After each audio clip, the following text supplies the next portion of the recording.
சிக்கனுக்கே tough கொடுக்குற மாதிரி சோயாவை வச்சு ஒரு சூப்பரான கிறிஸ்பி ஃப்ரை எப்படி செய்யறதுன்னு பாத்திரலாம் வாங்க.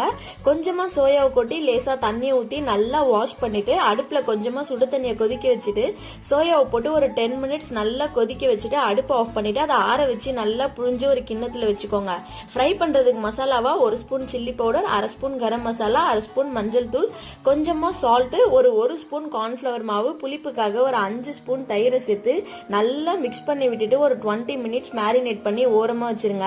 இன்னொரு சைட் கடாய் வச்சுட்டு கொஞ்சமா எண்ணெய் ஊற்றி எண்ணெய் நல்லா சூடான பிறகு ஒரு சோயாவோட ஒரு சோயா ஒட்டாம ஒன்னொன்னுத்தியா போட்டு நல்லா ஃப்ரை பண்ணிடுங்க. ஒரு 5 to 10 மினிட்ஸ்ல நல்லா வெந்துடும். எடுத்து பார்க்கும்போது நல்லா முறுக்கு மாதிரி மொறுன்னு இருக்கணும். அந்த டைம் வரும்போது எடுத்துட்டு அப்படியே ஒரு பிளேட்ல வச்சு ஆற வச்சு அப்படியே கொஞ்சம் டொமேட்டோ சாஸ் வச்சு சாப்பிட்டீங்கன்னா சிக்கனுக்கே டஃப் கொடுக்குற மாதிரி சூப்பரான கிறிஸ்பி சோயா ரெடி ஆயிடும். வீட்டில் மறக்காம ட்ரை பண்ணிட்டு குழந்தைங்களுக்குலாம் செஞ்சு கொடுங்க. வீடியோ பிடிச்சுன்னா லைக் பண்ணிட்டு சேனலை சப்ஸ்கிரைப் பண்ணிடுங்க.